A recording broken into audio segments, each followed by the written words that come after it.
5. Cuando Seibarden se despertó estaba inquieta e irritable. Me preguntó 2 veces quién era yo y en 3 ocasiones se quejó de que mi respuesta, que en cualquier caso era mentira, no le daba información significativa para ella. No conozco a nadie llamada Brett y no te había visto en toda mi vida. ¿Dónde estoy? En ningún lugar. Estás en Nilps. Se cubrió los hombros desnudos con una manta y, después, volvió a quitársela con mal humor y cruzó los brazos sobre el pecho. Nunca había oído hablar de Nilps. ¿Cómo he acabado aquí? No tengo ni idea. Dejé el plato de comida que sostenía en el suelo, delante de ella. Seibarden agarró la manta otra vez. No quiero comer. Hice un gesto de indiferencia. Mientras ella dormía, yo había comido y descansado. ¿Te ocurre a menudo? ¿El qué? Despertarte y descubrir que no sabes dónde estás, con quién ni cómo has llegado ahí. Ella se cubrió con la manta, volvió a quitársela y se frotó los brazos y las muñecas. Me ha ocurrido un par de veces. Me llamo Brett y procedo del Gerentate. Ya se lo había contado, pero sabía que volvería a preguntármelo. Te encontré hace 2 días delante de una taberna. No sé cómo llegaste allí. Si no te hubiera ayudado, habrías muerto. Si era eso lo que querías, lo siento. Por alguna razón, mis palabras la enojaron. Qué encantadora eres, Brett del Gerentate. Lo dijo con un tono de voz despectivo. Era irracional y chocante oírla hablar con aquel tono de voz tal y como estaba. Sin el uniforme, desnuda y despeinada. Su actitud me hizo enfadar. Yo sabía por qué me enfadaba, pero también sabía que, si osaba explicárselo, ella, sin duda, me contestaría con más desprecio, y eso todavía me enojaría más. Mantuve la expresión facial neutra, aunque ligeramente amable, que había empleado con ella desde que se despertó y repetí el gesto de indiferencia que había hecho momentos antes. Yo había sido la primera nave en la que Seibarden sirvió. Cuando llegó, acababa de terminar su formación, tenía 17 años y se encontró de lleno en la recta final de una anexión. Le ordenaron que vigilara una hilera de prisioneras. Eran 19, y, a la espera de ser evaluadas, aguardaban, temblando y agachadas, en un frío túnel excavado en la piedra marrón rojiza que había debajo de la superficie de una pequeña luna. En realidad, era yo quien montaba guardia. 7 IOs repartidas a lo largo del túnel y con las armas preparadas. En aquella época, la extremadamente joven Seibarden también era delgada y tenía el cabello oscuro, la piel morena y unos ojos marrones corrientes, que contrastaban con sus aristocráticas facciones, de las que destacaba la nariz sin acabar de desarrollarse. Estaba nerviosa, sí, porque la habían puesto al mando de aquella zona a los pocos días de llegar, pero también se sentía orgullosa de sí misma y de su repentina aunque limitada autoridad. Se sentía orgullosa de la chaqueta de color marrón oscuro del uniforme, de los pantalones, de los guantes y de la insignia de teniente. Deduje que también estaba un poco demasiado nerviosa al tener entre sus manos un arma de verdad y por el hecho de que aquella era una situación real y no un ejercicio de entrenamiento. Una de las personas del túnel, una prisionera musculosa y de espaldas anchas que sostenía su brazo roto contra el pecho, sollozaba ruidosamente. Gemía al expirar y jadeaba al inspirar. Como el resto de las prisioneras de la fila, sabía que la privarían de su identidad y que su cuerpo, convertido en un apéndice de una nave de guerra Ratchalai, sería almacenado para utilizarlo como auxiliar en el futuro, como era el caso de las auxiliares que montaban guardia en el túnel, o que la eliminarían definitivamente. Seibarden paseaba de un extremo al otro de la fila con aires de suficiencia, pero los sollozos convulsivos de la lastimera cautiva iban irritándola más y más hasta que, finalmente, se detuvo delante de ella. Por las tetas de Aab. Cállate de una vez. Un pequeño temblor en la musculatura del brazo de Seibarden me indicó que estaba a punto de levantar el arma. A nadie le habría importado si hubiera golpeado a la prisionera con la culata y la hubiera dejado sin sentido. A nadie le habría importado si le hubiera pegado un tiro en la cabeza siempre que no dañara ningún otro órgano vital. La verdad es que los cuerpos humanos destinados a auxiliares no eran escasos. Me puse delante de ella y anuncié con voz plana y átona. Teniente, el té que había solicitado ya está preparado. En realidad, hacía 5 minutos que estaba preparado, pero yo no se lo había comunicado y me había reservado esa información. Al leer los parámetros de aquella terriblemente joven teniente Seibarden, percibí sobresalto, frustración, enfado, irritación. Te lo pedí hace 15 minutos, soltó ella. Yo no respondí. Detrás de mí, la prisionera seguía gimiendo y sollozando. ¿No puedes hacerla callar? Me preguntó la teniente Seibarden. Haré lo que pueda, teniente, le contesté, aunque sabía que solo había una manera de conseguirlo, que solo una cosa acabaría con el sufrimiento de la prisionera. La recién nombrada teniente parecía no ser consciente de ello. 21 años después de llegar a la justicia de Thorin, poco más de 1000 años antes de que la encontrara en la nieve, Seivarden era la teniente al mando de la Decuria Esk. Tenía 38 años y, según los patrones Ratchais, todavía era bastante joven, porque una ciudadana podía vivir unos 200 años. Era su último día y Seivarden bebía té sentada en la litera de su habitación, que medía 3 metros de largo por 2 de ancho y 2 de alto. Las paredes eran blancas y estaba sumamente ordenada. Su aristocrática nariz ya se había desarrollado del todo y ella también. Ya no era torpe e insegura. A su lado, en la pulcra cama, también estaba sentada la teniente más novata de la Decuria Esk. Había llegado apenas unas semanas antes y era una especie de prima de Seivarden, aunque de otra casa. Era más alta de lo que lo era Seivarden a su edad, más ancha de espaldas y un poco más elegante. En líneas generales. El hecho de que la hubieran convocado a una reunión privada con la teniente en jefe, fuera o no su prima, la había puesto nerviosa, pero lo disimulaba. Deberías vigilar a quien concedes tus favores, teniente, le advirtió la teniente Seivarden. Al darse cuenta de que iba a aquello, la jovencísima teniente, avergonzada, frunció el ceño. Ya sabes a quién me refiero, continuó Seivarden. Yo también lo sabía. Una de las otras tenientes Esk se había fijado en la jovencísima teniente cuando subió a bordo de la nave y, progresiva y discretamente, le había planteado la posibilidad de que le correspondiera. Pero no tan discretamente como para que Seivarden no se diera cuenta. De hecho, todas las oficiales de la sección de Curia Esk se habían dado cuenta y también habían percibido la ingenua respuesta de la jovencísima teniente. Sé a qué se refiere, teniente, pero no veo por qué. Ah. ¿Crees que se trata de diversión pura e inofensiva? La interrumpió la teniente Seivarden con voz seca y autoritaria. Pues sí, probablemente te resultaría divertido, pero no sería inofensivo. La misma Seivarden se había acostado con la teniente en cuestión y, por tanto, sabía de lo que hablaba. Se trata de una oficial competente, pero su casa es muy provinciana.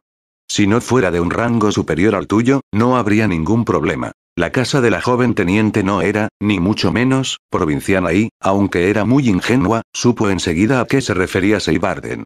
Estaba lo bastante enfadada por ello como para hablarle de una forma mucho menos formal de lo que exigía la corrección. Por las tetas de Aatro, prima, nadie ha dicho nada de clientelismo. Es imposible, porque nadie puede formalizar ese tipo de contratos hasta después de haberse retirado. El clientelismo era un tipo de relación jerárquica establecida por la gente rica. Una patrona prometía cierto tipo de ayuda, tanto económica como social, a su clienta, la cual le proporcionaba apoyo y servicios a su patrona. Estos compromisos podían prolongarse durante generaciones. Por ejemplo, en las casas más antiguas y prestigiosas, las sirvientas eran, casi todas, descendientes de clientas y muchos negocios de casas acomodadas tenían como empleadas a descendientes de clientas que procedían de casas inferiores. Las casas de las provincias como la de ella son ambiciosas, explicó Seivarden con voz ligeramente condescendiente. Y también inteligentes, si no, no habrían llegado a donde han llegado. Ella tiene más antigüedad que tú y las dos tenéis por delante muchos años de servicio todavía. Si en esas condiciones accedes y dejas que la relación continúe, ten por seguro que cualquier día te propondrá ser tu cliente cuando deberías ser tú quien se lo ofreciera.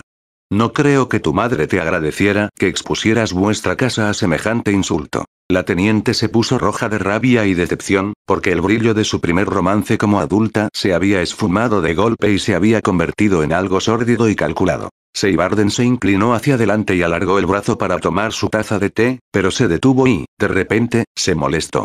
Me advirtió, en silencio y con movimientos de los dedos de la mano izquierda. Este puño lleva roto 3 días.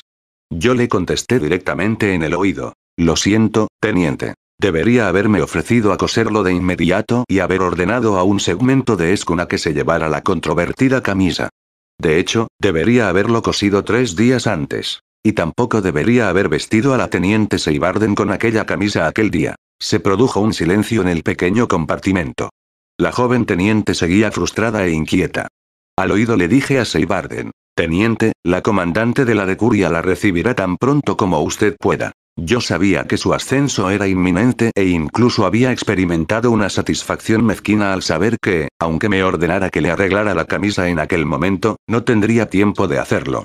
Cuando salió de sus dependencias, empecé a hacerle el equipaje y 3 horas después, ella estaba de camino hacia su nuevo destino, pues la habían nombrado capitana de la Espada de Natas.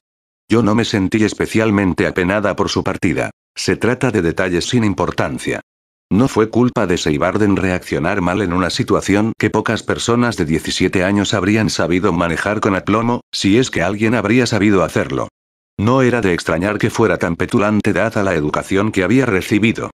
No era culpa suya que a lo largo de los 1000 años de existencia que yo tenía en aquella época, hubiera aprendido que la habilidad era mejor que la buena cuna y que hubiera visto más de una casa muy provinciana prosperar hasta el punto de que dejaran de considerarla como tal y produjera sus propias versiones de Seibarden. Los años que transcurrieron entre la joven teniente Seibarden y la capitana Seibarden estaban hechos de momentos efímeros. Detalles insignificantes. Yo nunca la odié. Simplemente, nunca me cayó demasiado bien, pero ahora no podía verla sin pensar en otra persona. La semana siguiente, en casa de Strigan, fue desagradable. Seibarden necesitaba cuidados constantes y que la limpiara con frecuencia. Comía muy poco, lo que, en algunos aspectos, era una suerte, pero yo tenía que estar pendiente de que no se deshidratara. Hacia el final de la semana, seguía comiendo poco y dormía intermitentemente. Su sueño era ligero y, mientras dormía, se agitaba, se volvía a uno y otro lado y, a menudo, temblaba, respiraba con pesadez y se despertaba de repente. Cuando estaba despierta y no lloraba, se quejaba de que todo era demasiado duro, áspero, fuerte, brillante. Pocos días después, creyendo que yo estaba dormida, se acercó a la puerta exterior, observó la nieve, se puso los guantes y un abrigo, se dirigió dando traspiés al edificio anexo y, luego, a la nave. Intentó ponerla en marcha, pero yo le había extraído una pieza esencial y la llevaba siempre encima. Cuando regresó a la casa, al menos tuvo el sentido común de cerrar las 2 puertas antes de dejar un rastro de nieve en la sala principal, que era donde yo estaba en aquel momento, sentada en uno de los bancos, con el instrumento de cuerda de Strigan en las manos. Ella me miró fijamente, incapaz de ocultar su sorpresa. Seguía temblando un poco, y se sentía inquieta e incómoda con aquel pesado abrigo. Quiero irme, anunció entre acobardada y arrogante, y en el tono típicamente autoritario de las Ratchais. Nos iremos cuando esté preparada, le contesté, y toqué unas cuantas notas con el instrumento. Sus sentimientos eran demasiado intensos para que pudiera ocultarlos, y su rabia y desesperación se reflejaron claramente en su cara. Estás donde estás como resultado de tus decisiones, le dije con voz inexpresiva. Ella enderezó la espalda y echó los hombros hacia atrás. Tú no sabes nada de mí ni de las decisiones que he tomado o he dejado de tomar. Aquello fue suficiente para hacerme enfadar otra vez. Yo sabía algo acerca de tomar decisiones o dejar de tomarlas. Me olvidaba, todo sucede conforme a la voluntad de Amaat. Nada es culpa tuya, exclamé. Seibarden abrió mucho los ojos. Después abrió la boca para hablar y cogió aire, pero luego lo soltó de una forma repentina y temblorosa. Se volvió de espaldas, aparentemente para quitarse el abrigo y lo echó encima de un banco cercano a ella. No lo comprendes porque no eres Ratchai, me dijo con desdén, aunque su voz tembló con lágrimas contenidas. No era civilizada. ¿Empezaste a tomar kef antes o después de salir del Ratch? Se suponía que no era posible conseguir kef en el espacio Ratchai, pero siempre había alguna estación menor dedicada al contrabando y las autoridades hacían la vista gorda. Seibarden se dejó caer en el banco en el que había dejado el abrigo. Quiero un té. Aquí no hay té. Dejé el instrumento a un lado. Pero sí que hay leche. Concretamente, había leche de bovino fermentada. La gente de aquel lugar la aclaraba con agua y se la bebía templada. El olor y el sabor hacían pensar en unas botas sudadas. Si Seibarden tomaba demasiada, seguro que la hacía vomitar. ¿En qué tipo de lugar no tienen té? Se quejó. Se inclinó hacia adelante y apoyó los codos en las rodillas y la frente en los pulpejos de las manos, con las palmas hacia arriba y los dedos extendidos. En este tipo de lugar, le contesté. ¿Por qué empezaste a tomar kef? No lo entenderías. Sobre su regazo cayeron unas lágrimas. Ponme a prueba. Tomé de nuevo el instrumento y empecé a tocar una melodía. Después de llorar silenciosamente durante 6 segundos, Seibarden empezó a contarme la historia. Me dijo que todo me resultaría más claro. Si tomabas kef. Ninguna respuesta. ¿Qué es lo que te resultaría más claro? Conozco esa canción, comentó ella sin levantar la frente de las manos. Me di cuenta de que, seguramente, era la única manera en que podía reconocerme y decidí tocar otra canción. En una región de Balskay, cantar constituía un pasatiempo refinado y las asociaciones de canto coral eran el centro de la actividad social. Aquella anexión me había proporcionado mucha de la música que más me gustaba cuando tenía más de una voz. Elegí una de aquellas canciones. Seibarden no la conocería, porque la anexión de Balskay había ocurrido antes y después de su época. Me dijo que las emociones nublaban la percepción, siguió contando Seibarden mientras levantaba la cara de las manos. Me dijo que la percepción más clara procedía de la razón pura y que los sentimientos la distorsionaban. Eso no es cierto. Yo había tenido el instrumento a mi disposición durante una semana y pocas cosas más que hacer, de modo que conseguí tocar dos voces al mismo tiempo. Al principio, me pareció que tenía razón. Fue maravilloso. Todo el sufrimiento desapareció. Pero luego el efecto empezó a desvanecerse y todo volvió a ser como antes. Pero peor. Al cabo de un tiempo, tuve la sensación de que no sentir no era bueno. No sé. No puedo describirlo, pero descubrí que, si tomaba más kef, esa sensación también desaparecía. Y la bajada resultaba cada vez más insoportable. Había oído la historia unas cuantas veces durante los últimos 20 años. Oh, por la gracia de Amaat. Quiero morirme. Gimió Seibarden. ¿Por qué no lo haces? Toqué otra canción. Mi corazón es un pez. Escondido entre las algas. En el verde, en el verde. Me miró como si fuera una roca que acabara de hablar. Perdiste tu nave, seguí yo. Estuviste congelada durante 1000 años y, cuando te despertaste, descubriste que el Ratch había cambiado. Se han acabado las invasiones, se ha firmado un tratado humillante con las Presgeres y tu casa ha perdido posición social y económica. Nadie te conoce ni te recuerda, y a nadie le preocupa si estás viva o muerta.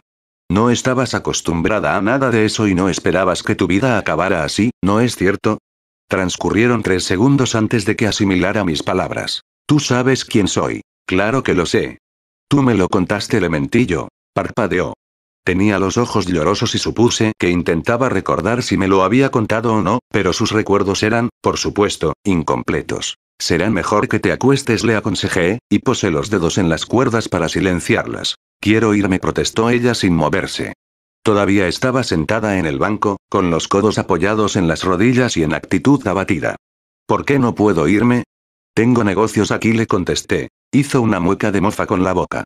Tenía razón, por supuesto, porque esperar allí resultaba ridículo.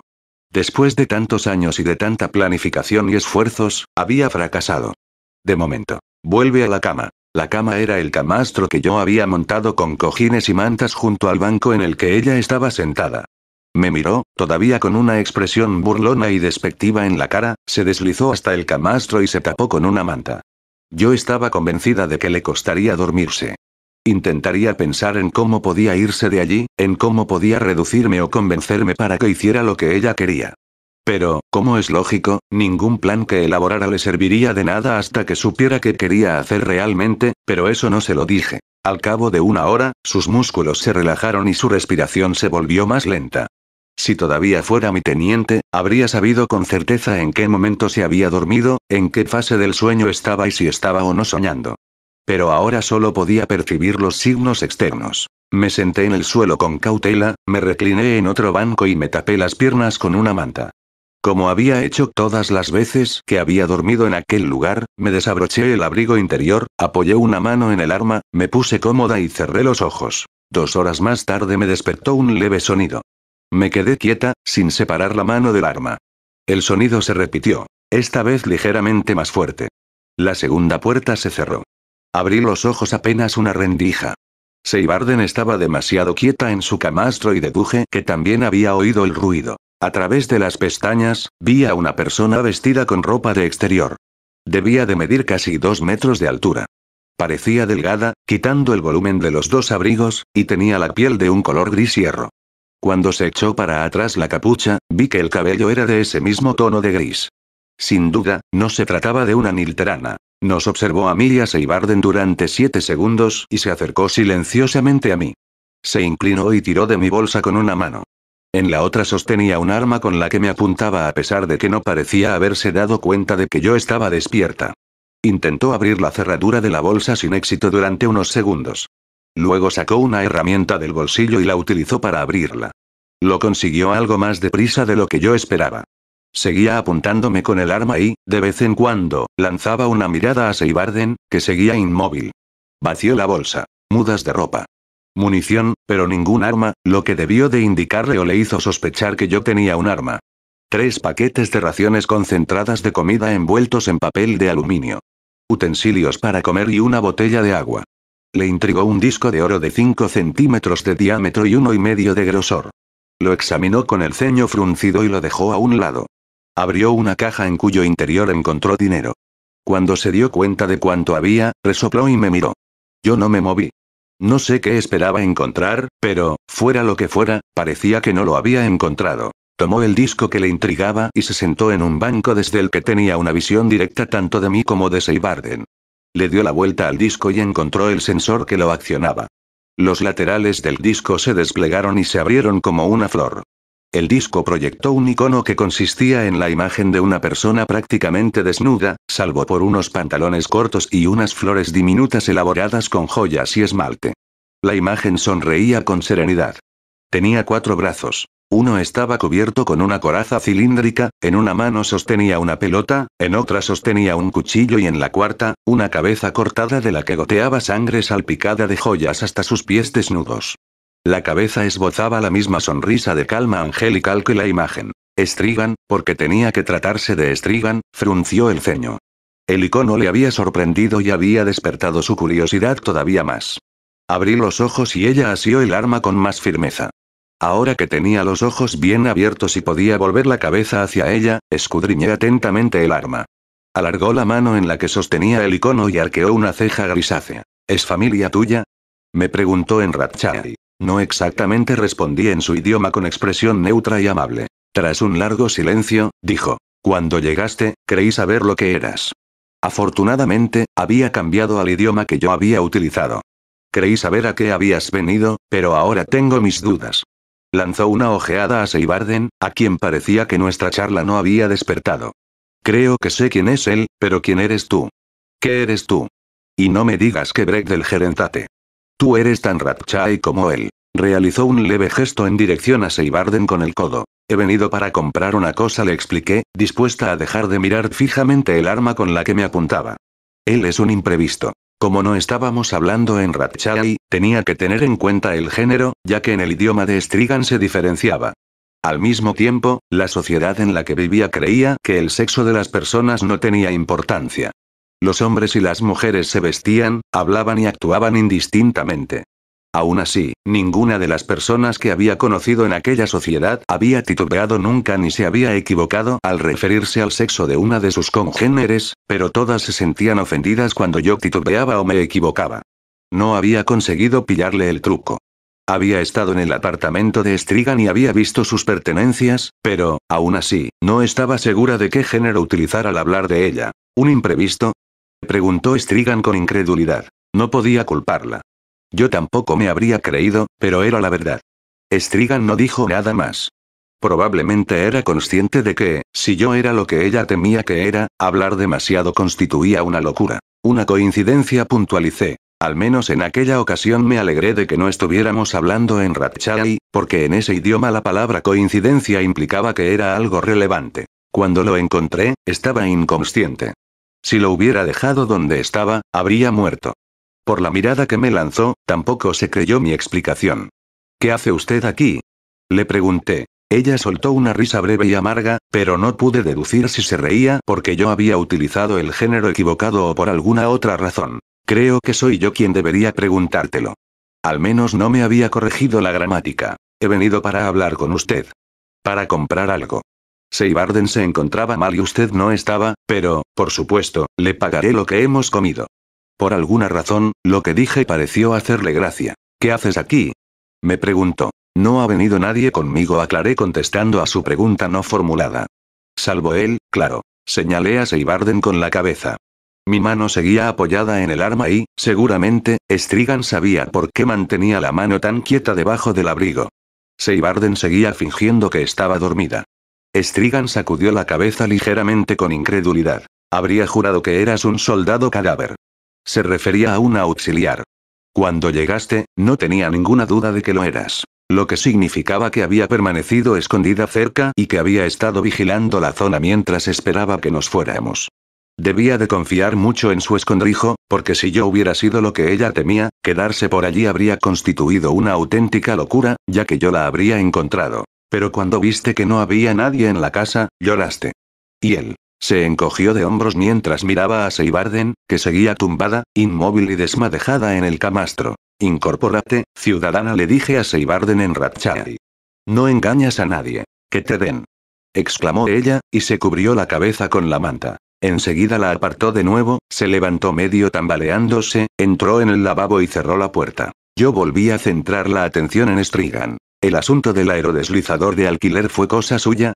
Ella encogió los hombros con expresión de arrepentimiento. Él me informó de que un par de Ratchais se dirigían hacia aquí.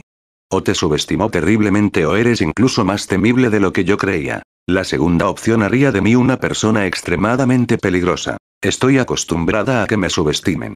Pero usted no le contó a él por qué creía que yo venía. La mano con la que sostenía el arma no flaqueó. ¿A qué has venido? Usted ya lo sabe. Se produjo un cambio instintivo en su expresión que ella reprimió de inmediato. Yo continué. No he venido a matarla. Matarla haría fracasar mi objetivo. Ella arqueó una ceja y ladeó levemente la cabeza. ¿Ah, sí? Los amagos y las evasivas me frustraban. Quiero el arma. ¿Qué arma? Strigan no era tan estúpida como para admitir que aquel objeto existía y que sabía a qué arma me refería, pero su fingida ignorancia no me convenció. Ella lo sabía. Si tenía lo que yo creía que tenía, aquello que yo había apostado la vida a que estaba en su poder, no hacía falta ser más concreta. Ella lo sabía. Si iba a dármelo o no, era otra cuestión. Le pagaré por ella. No sé de qué me hablas. Los Garsedais lo hacían todo en múltiplos de 5. 5 acciones correctas, 5 pecados capitales, 5 zonas multiplicadas por 5 regiones. 25 representantes rindiéndose a la Lord del Ratch. Durante 3 segundos, Strigan se quedó completamente quieta. Incluso su respiración pareció detenerse. Luego habló. Así que Garcet. ¿Qué tiene eso que ver conmigo? Yo nunca lo habría adivinado si usted se hubiera quedado donde estaba. Garcet existió hace 1000 años y estaba muy pero que muy lejos de aquí. 25 representantes rendidos ante la Lord del Ratch, repetí yo. Pero solo se recuperaron o localizaron 24 armas. Ella parpadeó y cogió aire. ¿Quién eres? Alguien escapó. Alguien huyó del sistema antes de que los Ratchais llegaran. Quizá temía que las armas no funcionaran como les habían prometido. Quizá sabía que, aunque las utilizaran, sería inútil. Al contrario, ¿no? ¿No fue eso lo que intentaron? Pero nadie desafía a Anaander Mianai y sigue con vida, señaló con amargura. Yo no dije nada. Strigan siguió sosteniendo el arma con firmeza. Aún así, si yo decidía atacarla, corría peligro, y pensé que ella lo sospechaba. No sé por qué crees que tengo el arma de la que hablas. ¿Por qué habría de tenerla? Usted coleccionaba antigüedades, curiosidades. Ya tenía una pequeña colección de objetos Garsedais que, de alguna manera, habían llegado hasta la estación Drasania. Y podían llegar más. Un día usted desapareció y se encargó de que nadie la siguiera. Es una base poco consistente para una presunción tan importante. ¿A qué se debe todo esto entonces? Señalé con cautela a mi alrededor con la mano libre mientras mantenía la otra sujetando el arma. Usted tenía un cómodo puesto en Drasania, pacientes, mucho dinero, relaciones y buena reputación, y ahora vive en medio de la nada helada y ofrece primeros auxilios a pastores de vacas. Una crisis personal, contestó ella pronunciando las palabras con cuidado y deliberadamente. Por supuesto. No consiguió reunir el valor para destruirla o entregársela a alguien que quizá no tuviera el sentido común de darse cuenta del peligro que representaba. Cuando se dio cuenta de lo que tenía, supo que si alguna vez las autoridades Ratch imaginaban, siquiera, que la tenía, le seguirían el rastro y la matarían a usted y a cualquiera que pudiera haber visto el arma. El Ratch quería que todas las personas recordaran lo que les había sucedido a las Garsedais, pero también querían que nadie supiera cómo habían conseguido hacer lo que habían hecho, lo que nadie había conseguido hacer durante 1000 años antes y otros 1000 años después. Destruir una nave Ratchai. Casi nadie que estuviera vivo lo recordaba, pero yo sí, y cualquier nave que hubiera estado allí y todavía existiera también. Y, por supuesto, Anaander Mianai lo sabía. Y también Seibarden, que había presenciado lo que la Lord del Ratch quería que nadie creyera que era posible. La existencia de aquella armadura y aquella arma invisibles y la de aquellas balas que traspasaron fácilmente las armaduras Ratchais y el escudo térmico de la nave de Seibarden. Quiero el arma, le dije a Strigan. Y le pagaré por ella. Si, supongamos, ese objeto estuviera en mi poder, y he dicho supongamos, es probable que no hubiera cantidad suficiente de dinero para conseguirlo. Es probable. Tú eres Ratchai. Y eres militar. Lo era, corregí yo. Ella realizó un gesto de burla y yo añadí. Si todavía lo fuera, no estaría aquí. O usted ya me habría proporcionado la información que yo quiero y estaría muerta. Sal de aquí, ordenó Strigan con voz serena pero vehemente. Y llévate al imprevisto contigo. No me iré hasta que consiga lo que he venido a buscar. No tenía sentido que lo hiciera. Tendrá que dármela o matarme con ella. Lo que era tanto como admitir que todavía tenía mi armadura y que era, precisamente, lo que ella temía, una agente Ratchai que había ido a matarla y a llevarse el arma. A pesar del miedo que yo debía de causarle, no pudo evitar sentir curiosidad. ¿Por qué la quieres con tanto afán? La quiero para matar a Anaander Mianai, le contesté. ¿Qué? El arma que sostenía en la mano tembló y se desplazó ligeramente a un lado, pero volvió a asirla con firmeza. Se inclinó hacia adelante unos 3 milímetros y ladeó la cabeza como si creyera que no me había oído bien. Quiero matar a Anaander Mianai, repetí. Anaander Mianai tiene miles de cuerpos y está en muchos sitios a la vez, me informó ella con amargura. Es imposible matarlo. Y, mucho menos, con una sola arma. De todos modos, quiero intentarlo. Desvarías. Aunque ¿es eso posible? ¿A los Ratchais no os hacen un lavado de cerebro? Se trataba de un error común. Solo los criminales y las personas que no funcionan bien son reeducados. A nadie le importa lo que alguien piense siempre que haga lo que tiene que hacer. Ella me miró con reserva. ¿Cómo defines no funcionar bien? Hice un gesto indefinido con la mano libre que quería decir no es mi problema. Aunque quizás sí que era mi problema. Quizás esa cuestión sí que me afectaba ahora que, probablemente, afectaría a Seibarden. Voy a sacar la mano del abrigo y me echaré a dormir, anuncié. Strigan no dijo nada, solo arqueó una ceja canosa. Si yo la he encontrado, seguro que Anaander Mianai también puede hacerlo, le advertí. Estábamos hablando en el idioma de Strigan. ¿Qué género le habría asignado a la Lord del Ratch? Posiblemente, él todavía no lo ha hecho porque está ocupado en otros asuntos y, por razones que usted debería tener claras, no quiere delegar esta misión en nadie. Entonces estoy a salvo. Su voz sonó más convencida de lo que podía estarlo. Seibarden salió ruidosamente del lavabo y volvió a tumbarse en el camastro. Las manos le temblaban y respiraba deprisa y superficialmente. Ahora voy a sacar la mano del abrigo, repetí. A continuación, la saqué. Despacio. Vacía. Strigan suspiró y bajó el arma. Probablemente, tampoco yo podría haberte matado, dijo, porque estaba convencida de que yo era una soldado Ratchai y, por tanto, tenía una armadura. Claro que, si podía pillarme desprevenida o dispararme antes de que activara la armadura, podía matarme. Y, además, tenía aquella arma, aunque era probable que no la tuviera a mano. ¿Me devuelve mi icono? Frunció el ceño y entonces se acordó de que todavía lo tenía en la mano. ¿Tu icono? Claro. Me pertenece, le aclaré. Se parece mucho a ti, dijo volviendo a mirarlo. ¿De dónde procede? De muy lejos. Alargué el brazo y me lo entregó. Con la misma mano con la que lo cogí, rocé el accionador. Entonces la imagen se replegó y la base se cerró adoptando la forma de un disco de oro. Strigan miró a Seibarden atentamente y frunció el ceño. Tu imprevisto padece ansiedad. Así es. Strigan sacudió la cabeza con frustración o exasperación y entró en la enfermería. Cuando regresó, se dirigió a donde estaba sentada Seibarden, se inclinó y alargó el brazo hacia ella. Seibarden se sobresaltó, se levantó, retrocedió bruscamente y agarró la muñeca de Strigan con la intención de rompérsela.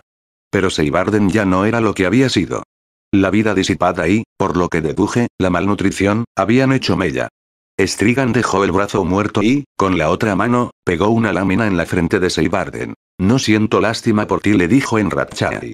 Simplemente, soy médico. Seibarden la miró con una inexplicable expresión de horror. Suéltame, le ordenó Strigan. Seibarden, suéltala y túmbate, le ordené yo con severidad. Ella miró fijamente a Strigan durante un par de segundos más y luego nos obedeció. No pienso adoptarlo como paciente, me explicó Strigan mientras la respiración de Seibarden se volvía más lenta y sus músculos se relajaban. Le he aplicado primeros auxilios solo porque no quiero que sufra un ataque de pánico y rompa todas mis cosas. Ahora me acostaré, anuncié yo. Podemos seguir hablando por la mañana. Ya es por la mañana, replicó ella, pero no puso más objeciones. No sería tan estúpida como para registrarme mientras dormía. Ya debía de saber lo peligroso que sería eso. Y tampoco me dispararía, aunque sería una forma simple y efectiva de librarse de mí. Dormida sería un blanco fácil para una bala, a menos que activara mi armadura antes de acostarme y durmiera con ella en activo. Pero no era necesario. Strigan no me mataría, al menos hasta que obtuviera respuestas a sus muchas preguntas. Incluso entonces, seguramente no lo haría. Yo era un enigma demasiado intrigante para ella. Cuando me desperté, Strigan no estaba en la habitación principal, pero la puerta del dormitorio estaba cerrada y deduje que o dormía o quería estar sola. Seibarden estaba despierta y me miraba fijamente. Se la veía inquieta y se frotaba los brazos y los hombros. Una semana antes, yo había tenido que impedir que se rascara los brazos hasta dejárselos en carne viva. Había mejorado mucho. La caja del dinero estaba donde Strigan la había dejado. Lo conté. No faltaba nada. Lo guardé y cerré el cerrojo de la bolsa mientras reflexionaba sobre cuál sería mi siguiente paso. Ciudadana, el desayuno, le indiqué a Seibarden con brusquedad y en tono autoritario. ¿Qué? Se quedó tan sorprendida que incluso dejó de moverse durante un instante. Yo torcí la boca levemente. Le pido a la doctora que compruebe cómo estás del oído. El instrumento de cuerda estaba a mi lado, donde lo había dejado la noche anterior. Lo tomé y toqué una quinta. El desayuno, repetí. No soy tu sirvienta, protestó ella indignada. Puse un tono de voz ligeramente más despectivo. Entonces, ¿qué eres? Se quedó paralizada. Su expresión reflejaba visiblemente la rabia que sentía. A continuación, de una forma todavía más patente, se debatió por dentro mientras intentaba encontrar la mejor forma de contestarme, pero, en aquel momento, le resultaba demasiado difícil responder a mi pregunta. Por lo visto, su confianza en su superioridad estaba demasiado magullada para pensar en ello y no fue capaz de encontrar una respuesta. Me incliné sobre el instrumento y empecé a puntear una melodía. Supuse que Seibarden se sentaría donde estaba con actitud huraña hasta que el hambre la obligara a prepararse su propio desayuno, o hasta que con efecto retardado encontrara una respuesta. Me di cuenta de que yo medio esperaba que me contestara bruscamente para poder contraatacarla, pero quizá todavía estaba bajo los efectos de lo que Strigan le había aplicado por la noche, porque no lo hizo. La puerta del dormitorio de Strigan se abrió y salió a la habitación principal. Se detuvo, cruzó los brazos y arqueó una ceja. Seibarden la ignoró. Ninguna de las tres dijo nada y, al cabo de 5 segundos, Strigan se volvió, se dirigió con pasos largos a la cocina y abrió un armario. Estaba vacío, como yo ya sabía desde la tarde del día anterior. ¿Habéis acabado con todo, Break del Gerenzate?, comentó Strigan sin rencor, casi como si lo encontrara divertido. No corríamos peligro de morirnos de hambre. En aquel lugar, incluso en verano, el exterior funcionaba como un enorme congelador y el edificio del almacén, que carecía de calefacción, estaba lleno de provisiones.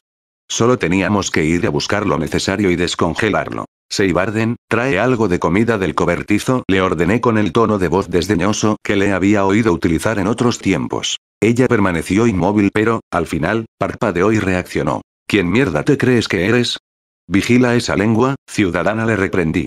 Yo podría formularte la misma pregunta. Tú, miserable ignorante. La repentina intensidad de su rabia provocó que estuviera a punto de echarse a llorar. ¿Crees que eres mejor que yo? Si ni siquiera puedes considerarte humana. No lo dijo porque yo fuera una auxiliar. Estaba prácticamente segura de que todavía no se había dado cuenta. Lo dijo porque yo no era una Ratcha y, quizá, porque podía tener implantes que eran habituales en algunos lugares fuera del espacio del Ratchi. Eso, a los ojos Ratchai, ponía en tela de juicio mi humanidad. A mí no me criaron para ser tu sirviente, añadió Seibarden. Yo puedo moverme muy deprisa. Antes de darme cuenta de que quería moverme, me había puesto de pie y había llevado el brazo hacia atrás. Durante una brevísima fracción de segundo pude haberme controlado, pero ya no estaba para eso y lancé el puño contra la cara de Seibarden a tal velocidad que ni siquiera tuvo tiempo de sorprenderse. Cayó de espaldas sobre el camastro mientras la sangre brotaba de su nariz y se quedó inmóvil. ¿Está muerto?, preguntó Strigan con cierta curiosidad desde la cocina. Yo hice un gesto ambiguo. La doctora es usted. Se acercó a observar a Seibarden, que estaba inconsciente y sangraba. No está muerto, anunció. Aunque me gustaría asegurarme de que el golpe no le ha producido lesiones mayores. Yo me encogí de hombros con resignación. Sea lo que sea, será la voluntad de Amata, afirmé. Me puse el abrigo y salí a buscar comida.